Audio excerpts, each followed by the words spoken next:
سورہ کوثر۔ سورہ کوثر کا تعارف، مقام نزول۔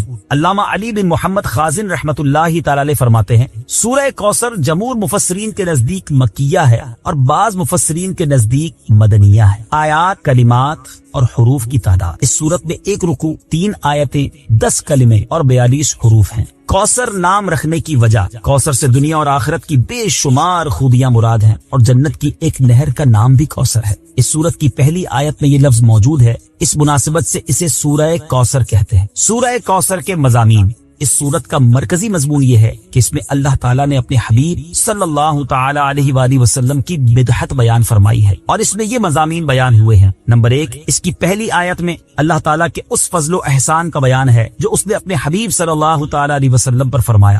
نمبر 2، دوسری آیت میں نبی کریم صلی اللہ تعالی علیہ وسلم سے فرمایا گیا کہ اللہ تعالیٰ کے فضل و احسان کے شکریے میں نماز پڑھتے رہیں اور قربانی کریں۔ نمبر 3، تیسری آیت میں فرمایا گیا کہ جو اللہ تعالیٰ کے حبیب صلی اللہ تعالی علیہ وآلہ وسلم کا دشمن ہے وہی ہر خیر سے محروم ہے۔ سورہ ماعون کے ساتھ مناسبت، سورہ کوثر کی اپنے سے ماقبل سورت ماعون کے ساتھ مناسبت یہ ہے کہ سورہ ماعون میں کافروں اور منافقوں کی جو صفات بیان کی گئیں ان کے مقابلے میں سید المرسلین صلی اللہ تعالی علیہ وآلہ وسلم کے اوصاف سورہ کوثر میں بیان کیے گئے۔ بسم اللہ الرحمن الرحیم۔ ترجمہ، اللہ کے نام سے شروع جو نہایت مہربان رحمت والا ہے۔ اِنَّا أَعْطَيْنَاكَ الْكَوْثَرَ فَصَلِّ لِرَبِّكَ وَانْحَرْ إِنَّ شَانِئَكَ هُوَ الْأَبْتَرُ۔ ترجمہ، اے محبوب، بے شک ہم نے تمہیں بے شمار خوبیاں عطا فرمائیں تو تم اپنے رب کے لیے نماز پڑھو اور قربانی کرو، بے شک تمہارا دشمن ہی ہر بھلائی سے محروم ہے۔ إِنَّا أَعْطَيْنَاكَ الْكَوْثَرَ۔ اے محبوب، بے شک ہم نے تمہیں بے شمار خوبیاں عطا فرمائی۔ تفسیر صراط الجنان میں ہے، کوثر کی تفسیر میں مفسرین کے مختلف اقوال ہیں، ان سب اقوال کا خلاصہ یہ ہے کہ اے محبوب، بے شک ہم نے تمہیں بے شمار خوبیاں عطا فرمائیں اور کثیر فضائل عنایت کر کے تمہیں تمام مخلوق پر افضل کیا، آپ کو حسن ظاہر بھی دیا، حسن باطن بھی عطا کیا، نسب عالی بھی، نبوت بھی، کتاب بھی، حکمت بھی، علم بھی، شفاعت بھی، حوض کوثر بھی، مقام محمود بھی، امت کی کثرت بھی، دین کے دشمنوں پر غلبہ بھی، فتوحات کی کثرت بھی اور بے شمار نعمتیں اور فضیلتیں عطا کی جن کی انتہا نہیں۔ آیت إِنَّا أَعْطَيْنَاكَ الْكَوْثَرَ سے حاصل ہونے والی معلومات، اس سے 5 باتیں معلوم ہوئی۔ نمبر 1، اللہ تعالیٰ نے اپنے حبیب صلی اللہ تعالی علیہ وآلہ وسلم کو کوثر عطا کر دی ہے، کیونکہ یہاں یہ نہیں فرمایا گیا کہ ہم آپ کو کوثر عطا کریں گے، بلکہ یہ فرمایا کہ بے شک ہم نے آپ کو کوثر عطا کر دی۔ نمبر 2، اللہ تعالیٰ کی اپنے حبیب صلی اللہ تعالی علیہ وآلہ وسلم پر یہ عطا ان کے نبی اور رسول ہونے کی وجہ سے نہیں، بلکہ آپ علیہ الصلوۃ والسلام کی ذات کی وجہ سے ہے، جو شان محبوبیت کی صورت ہے، کیونکہ یہاں یہ فرمایا أَعْطَيْنَاكَ، ہم نے آپ کو عطا فرمائی، یہ نہیں فرمایا کہ اعطینا الرسول یا اعطینا النبی۔ نمبر 3، تاجدار رسالت صلی اللہ تعالی علیہ وآلہ وسلم پر یہ عطا کسی عبادت اور ریاضت کی وجہ سے نہیں ہے، بلکہ ان پر یہ عطا اللہ تعالیٰ کے عظیم فضل اور احسان کی وجہ سے، کیونکہ یہاں عطا کا ذکر پہلے ہوا اور عبادت کا ذکر بعد میں ہوا۔ نمبر 4، اللہ تعالیٰ نے آپ کو کوثر کا مالک بنا دیا ہے تو آپ جسے چاہیں جو چاہیں عطا کر سکتے ہیں۔ نمبر 5، سید المرسلین صلی اللہ تعالی علیہ وآلہ وسلم کی مدحت خود رب تعالیٰ فرماتا ہے۔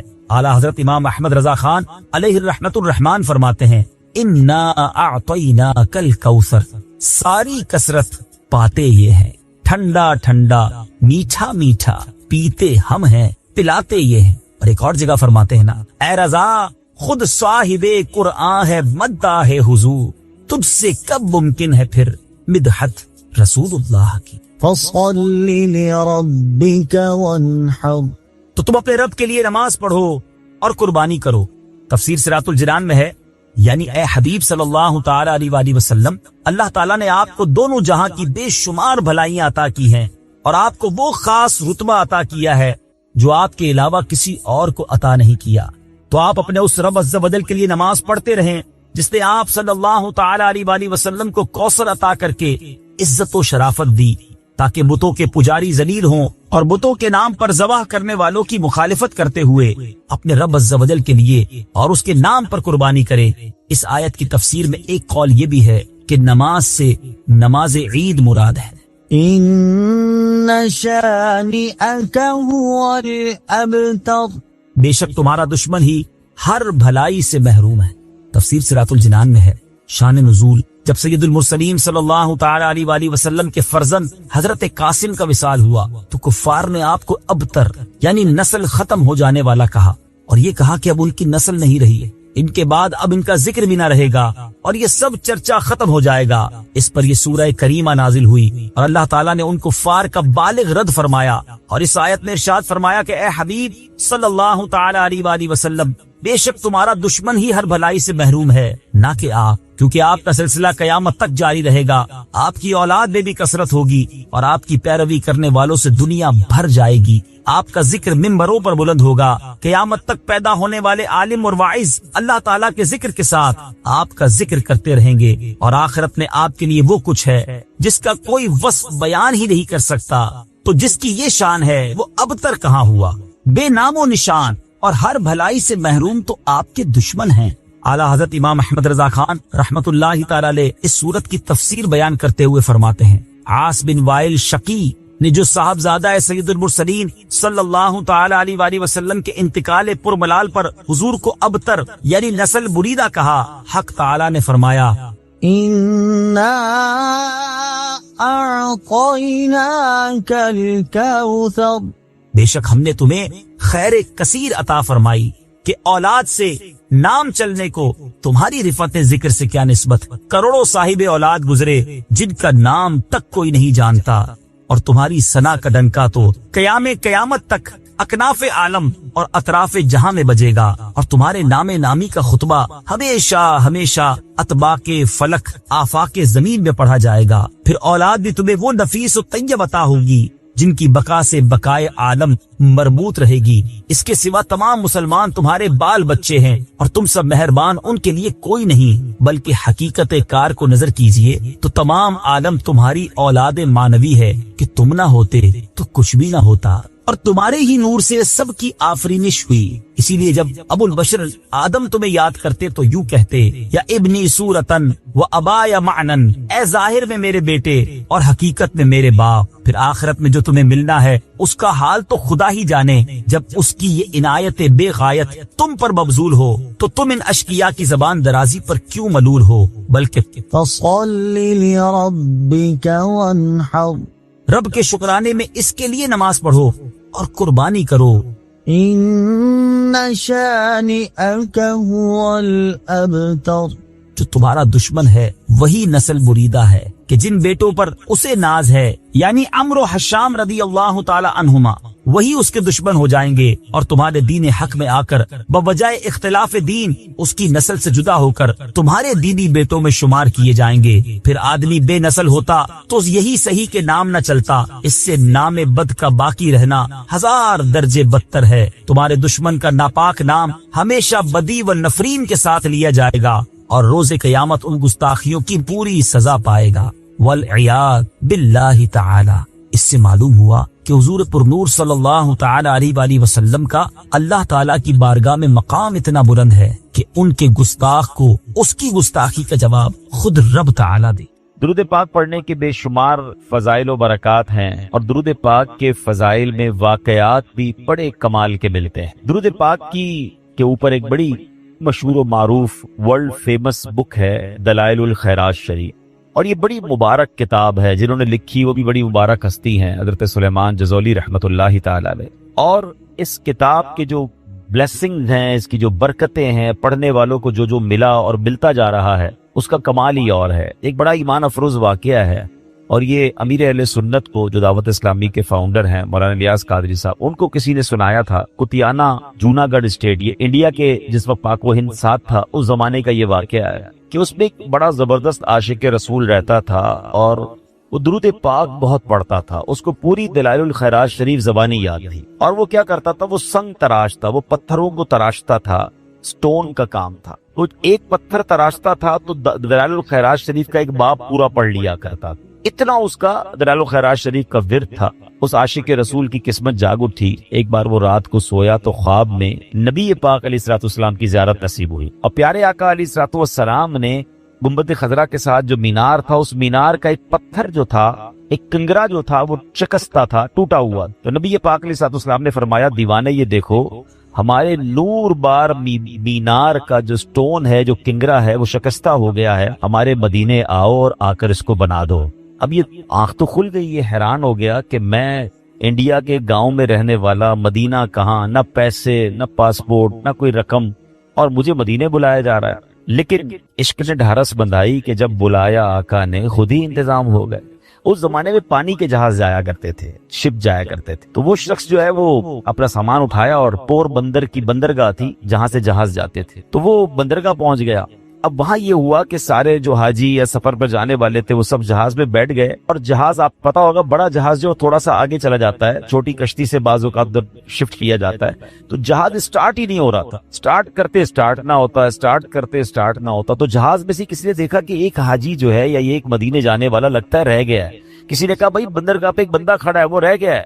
اب جہاز کے لنگر تو اٹھا دیے گئے تھے، چھوٹی کشتی بھیجی گئی، اس دیوانے کو اٹھا کر جہاز پہ لایا گیا، جیسے ہی اس کی قدم میں جہاز پر لگ گئے جہاز سٹارٹ ہو گیا، بغیر پاسپورٹ کے، بغیر کسی سسٹم کے۔ یہ پرانی باتیں، اس زمانے میں اتنی امیگریشنز اور اتنے مسائل بھی نہیں تھے۔ بہرحال وہ دیوانہ مدینے پہنچا، جب وہ مدینے پہنچا تو بتایا جاتا ہے کہ جب مسجد نبوی شریف پہنچا تو وہاں کچھ لوگ اس کا انتظار کر رہے تھے، اور جب اس کو دیکھا تو کہا یہ وہی ہے جس کی خواب میں ہمیں زیارت کرائی گئی تھی۔ وہاں کے خادمین کو بھی یہ بتا دیا گیا تھا کہ ایک عاشق رسول آ رہا ہے، اور یہ گنبد خضرا کے ساتھ جو مینار ہے اس پہ پتھر اسی نے بدلنا۔ وہ آیا، اور جب اس کو یہ موقع دیا گیا اور جا کر اس نے اپنا کام کیا، تھوڑی دیر بعد ہوا یہ کہ پتھر تو اس نے وہاں پر کریکٹ کر دیا، مگر واپس آنے سے اس کی روح نے انکار کر دیا۔ جب اس کی باڈی کو رسیوں کے ذریعے نیچے لایا گیا تو پتہ یہ چلا کہ دیوانے نے اپنی روح جو ہے گنبد خضرا پر قربان کر دی۔ جب تیری یاد میں دنیا سے گیا ہے کوئی، جب تیری یاد میں دنیا سے گیا ہے کوئی، جان لینے کو دلہن بن کے قضا آئی ہے۔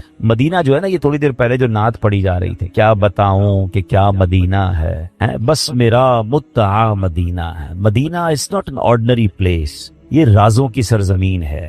آج موضوع مدینہ نہیں ہے، ورنہ کبھی انشاءاللہ زندگی رہی تو صرف مدینہ پاک پر گفتگو کریں گے کہ شہر مدینہ جو ہے نا کیا ہے۔ یہ کوئی آسان جگہ، یہ نارمل جگہ نہیں ہے۔ اس بات کو ایسے سمجھیے، وہ شاعر کہتے ہیں نا، جیسے جی چاہے جہاں میں گھوم پھر، پر یہ مدینہ ہے یہاں آہستہ چل۔ یہاں 70,000 فرشتے صبح، 70,000 فرشتے شام نبی پاک کے دربار میں حاضری دیتے ہیں۔ نبی پاک کے روضے پر حاضری کے ساتھ ساتھ مدینہ وہ ہے جس کے راستوں پر فرشتے پہرا دیتے ہیں۔ سوچئے تو صحیح نا، کیسا شہر ہے، کس طرح پاؤں رکھے یا صاحب بصیرت، آنکھیں بچھی ہوئی ہیں ہر جا تیری گلی میں۔ کون کس روپ میں آیا ہے، کون کس انداز میں آیا ہے، کون کیسے بلایا گیا ہے۔ آپ نے بھی دیکھا ہوگا، بظاہر غریب ہوتے ہیں، رہنے کو گھر نہیں ہوتا، مگر انہیں بھی مدینے کی حاضری مل جاتی۔ درود پاک ویسے ہر دن پڑھیں، سبحان اللہ، برکتیں ہی برکتیں ہیں، مگر جمعے کے دن اللہ ہوا۔ آپ جب درود کے فضائل احادیث کی کتابوں میں دیکھتے ہیں نا، تو باقاعدہ الگ چیپٹر باندھا محدثین نے، یعنی عام درود پاک کے فضائل لکھے، پھر ایک آپ کو درود پاک کی فضیلت کی کتاب میں الگ چیپٹر ملے گا کہ جمعے کے دن درود پڑھنے کے فضائل، یعنی اتنی حدیثیں ہیں اسپیشلی فرائیڈے کے لیے، جمعے کے دن کے لیے۔ بڑی مشہور حدیث میرے آقا علیہ الصلوۃ والسلام فرماتے ہیں، جس کا مضمون ہے کہ جو کوئی شخص جمعہ کے دن 200 بار درود پاک پڑھے، اس کے 200 برس کے گناہ معاف کر دیے جاتے ہیں۔ اب یہ کتنی پیاری حدیث، ایک اسی طرح کی حدیث، یہ بیسیکلی کثرت سے بتانے کے لیے، انکریج کرنے کے لیے کہ درود اس دن زیادہ پڑھے جائیں۔ گناہوں کی معافی کا ایک ایسا سبحان اللہ سلسلہ ہے۔ ایک اور حدیث پاک ہے جس کا مضمون ہے جو جمعہ کے دن 80 بار درود پاک پڑھے، اس کے 80 برس کے گناہ معاف کر دیے جائیں گے۔ تو یہ دن تو سبحان اللہ گناہ گاروں کی بن آتی ہے، گناہ گاروں کو موقع دیا جاتا ہے کہ پورے ہفتے میں اگر کوئی کمزوری رہ بھی گئی ہے تو اب جمعہ آ گیا ہے، اب درود پڑھ لو، اب تلاوت کر لو، اب دعائیں کر لو، اب اللہ سے رجوع لے آؤ۔ یہ جمعے کا دن سبحان اللہ مفتی احمد یار خان نعیمی رحمت اللہ تعالی فرماتے ہیں جمعہ کے دن کوئی نیکی کی جائے اللہ کی بارگاہ میں جمعے کا شرفی اور مقام اتنا اعلیٰ ہے کہ جمعہ کی ایک نیکی 70 گنا اس کا ثواب عطا کیا جاتا ہے، ملٹی پلائی بائی 70۔ سوچئے، سمجھدار لوگ بیٹھے ہیں، کاروباری لوگ بھی بیٹھے ہوں گے۔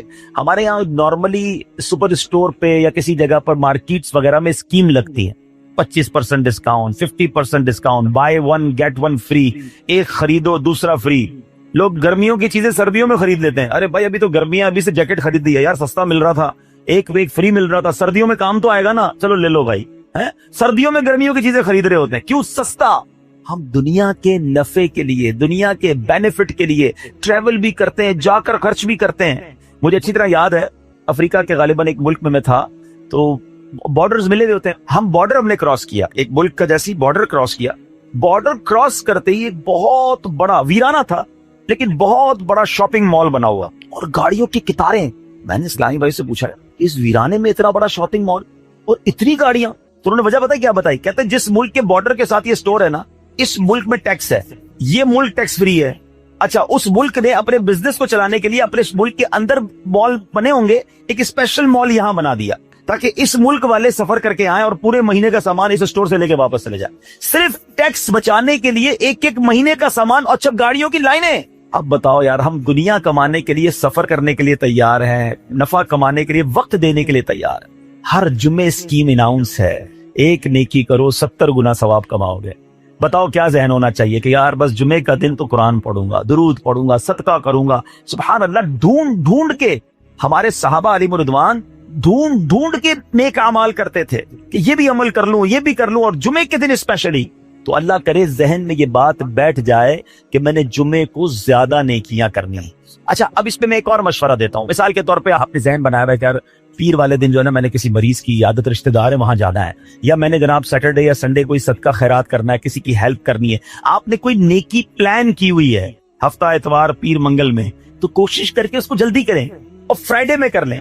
ایک پوائنٹ آپ نے دیکھا، میں نے یہ نہیں کہا کہ اس کو اگلے جمعے کریں، ہاں ڈیلے نہ کریں، تھوڑا جلدی کر کے اس جمعے کو کریں تاکہ 70 گنا جو ہے وہ اس میں ثواب کما لوں، برکتیں حاصل کر لوں۔ تو اللہ کرے کہ میں اور آپ نیکیوں کے حریص بن جائیں۔ نیکیوں کی جو لالچ ہے نا، لالچ میں یہ بھی کر لوں، میں یہ بھی کر لوں، میں سجدہ بھی کروں، میں تلاوت بھی کروں، میں صدقہ بھی دوں، یہ تو نصیب والوں کو ملتا ہے۔ اور صحابہ کرام میں ہمیں نظر آتا تھا، پیچھے نہیں ہٹتے تھے صحابہ، ہمیں اعلان کیا جا رہا ہے کہ یہ موقع ہے، یہ نیکی ہے، اور پھر بھی کوئی نظر نہیں آتا۔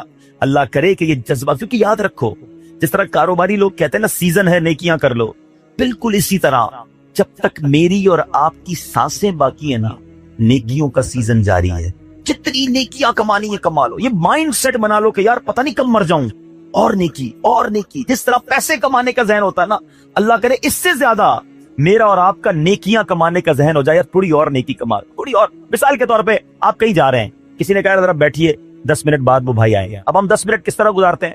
موبائل نکالا اور جناب دیکھنا شروع، 10 منٹ کیا 15 منٹ بھی گزر جائیں پتہ نہیں چلے گا، لیکن یہ 15 منٹ میں کیا ملا؟ شاید گناہ ہی ملے ہوں گے، کیونکہ ہمارے موبائل میں تو بہت ساری چیزیں ایسی ہیں یا تو حرام دکھا دیتی ہیں یا حرام سنا دیتی ہیں۔ لیکن اگر نیکیوں کا ذہن ہو تو بندہ سوچے یار 10 منٹ میں تو میں سورہ یاسین پڑھ سکتا ہوں، 10 قرآن کا ثواب ہے۔ موبائل میں قرآن پاک ڈاؤن لوڈ ہو، قرآن شریف نکالا اور یاسین شریف پڑھ لی، ویٹنگ ایریا کے اندر 10 قرآن کا ثواب کما لیا۔ اگر یہ مائنڈ سیٹ ہو، بندہ کہ یار اتنی دیر میں تو 100 بار درود پاک پڑھ لوں گا، اور آقا علیہ الصلوۃ والسلام فرماتے ہیں جو 100 بار درود پاک پڑھے اس کی دونوں آنکھوں کے درمیان لکھ دیا جاتا ہے کہ یہ بندہ دوزخ کی آگ اور نفاق سے بری ہے۔ 5 منٹ 10 منٹ میں میں اتنی نیکیاں کما سکتا، لیکن مائنڈ سیٹ ہی نہیں ہے، گھنٹوں ضائع کر دیں گے، نیکی کمانے کا ذہن نہیں بنتا۔ اگر یہی 10-15 منٹ میں مجھے پیسے ملنے ہوتے تو بتاؤ ہم کیا کریں۔ اللہ کرے دل میں اتر جائے میری بات۔ تو بہرحال جمعہ کا دن یہ بہت کمال کا دن ہے۔ ہر جمعے کے دن آپ کو اونٹ صدقہ کرنے کا ثواب مل سکتا ہے۔ ایک اونٹ کتنے کا آتا ہے؟ 1.5-2 لاکھ روپے کا تو ہوتا ہے۔ 2 لاکھ روپے ہر جمعے کو صدقہ کرو، مہینے کے ہو گئے 8 لاکھ روپے۔ بندہ بولے غریب آدمی 8 لاکھ ہر مہینے؟ جی جناب، ہر مہینے 8 لاکھ کم و بیش آپ صدقہ کرنے کا ثواب کما سکتے ہیں۔ کیسے؟ کتنا آسان۔ نبی پاک علیہ الصلوۃ والسلام فرماتے ہیں، جس کا مضمون ہے جو جمعے کے دن سب سے پہلے آتا ہے اسے اونٹ صدقہ کرنے کا ثواب ملتا ہے، جو اس کے بعد آتا ہے اسے گائے صدقہ کرنے کا ثواب ملتا ہے۔ اللہ کی رحمت سے ہر جمعے فرشتے مسجد کے دروازے پر کھڑے ہوتے ہیں، ہم اللہ سے دعا کرتے ہیں اللہ تیری نوری مخلوق کے صدقے ہم پر رحم فرما، ہماری مغفرت فرما، مگر تب امام خطبے کے لیے کھڑا ہو جاتا ہے، آقا علیہ الصلوۃ والسلام فرماتے ہیں وہ رجسٹر بند کرتے ہیں اور وہ بھی آ کر امام کا خطبہ سننے کے لیے بیٹھ جاتے ہیں۔ جلدی آ کر، کچھ منٹ پہلے آ کر. اچھا علم دین الگ ملتا ہے، ظاہر ہے یہاں ہر جمعے بیان ہوتا ہے، وہ بیان سننے کو آپ کو الگ ملے گا، نیکی کی دعوت الگ ملے گی، اور سبحان اللہ اونٹ صدقہ کرنے کا ثواب. مبارک ہو انہیں جو جلدی آتے ہیں. تو بہرحال اب میں چاہتا ہوں کہ جب بات جمعے پر ہی ہو رہی ہے تو ایک میں نے اور آپ کو پیغام دینا تھا. جمعے کو خطبہ دیا جاتا ہے، سالوں سے خطبہ سن رہے ہیں. مجھے اچھی طرح یاد ہے جب میری عمر شاید 17-18 سال تھی تو سن کر آدھا خطبہ تو مجھے اسی وقت یاد ہو گیا. اب شاید پونا یاد ہو گیا ہوگا. آپ میں سے بھی کئیوں کو 60, 70, 80% خطبہ یاد ہوگا کیونکہ ہر جمعے سنتے ہیں. مگر کس کو یہ تجسس ہوا کہ یہ ہر جمعے امام صاحب پڑھتے ہیں، اس میں پیغام کیا ہے، اس کا ترجمہ کیا ہے، اس میں ہمیں کہا کیا جاتا ہے؟ بس سر جھکاتے ہیں، ہاتھ باندھتے سنتے رہتے ہیں، کچھ سو بھی جاتے ہوں گے. ارے اللہ کے بندو سوچو تو صحیح کہ ہر جمعے کو سنتا ہوں، آدھا پونا یاد بھی ہو گیا، پیغام کیا ہے؟ دو باتیں، ایک حدیث پاک اور ایک خوبصورت پیغام. ہر جمعے کو آپ سنتے ہیں، ٹھیک ہے. حدیث ذرا سنیے گا. اللہ کے حبیب علیہ الصلوۃ والسلام فرماتے ہیں البر لا یبلا والذنب لا ینسا والدیان لا یعین. سنے ہوئے نا یہ الفاظ؟ ایسا لگ رہا ہے کہ یار یہ الفاظ تو کانوں میں ہر جمعے آتے ہیں.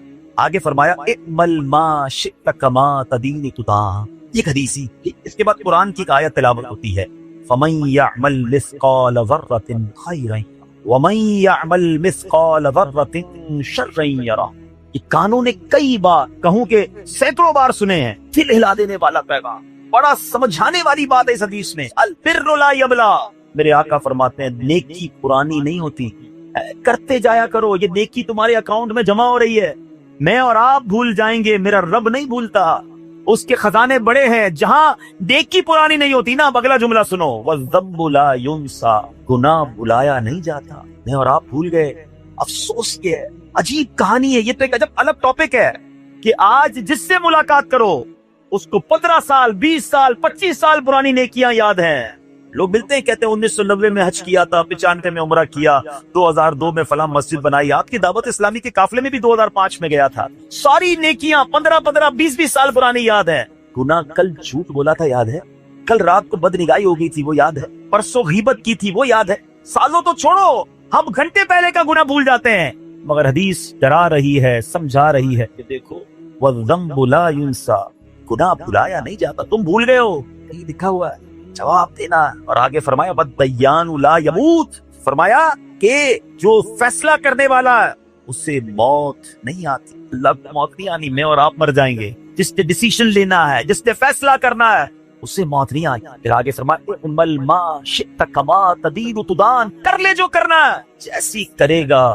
پھر قرآن کی آیتیں سمجھا رہی ہے من یعمل مثقال ذرۃ خیرا یرہ. جو ذرہ بھر نیکی کرے گا، بھلائی کرے گا، وہ دیکھے گا. ومن یعمل مثقال ذرۃ شرا یرہ. کہ جو ذرہ بھر برائی کرے گا.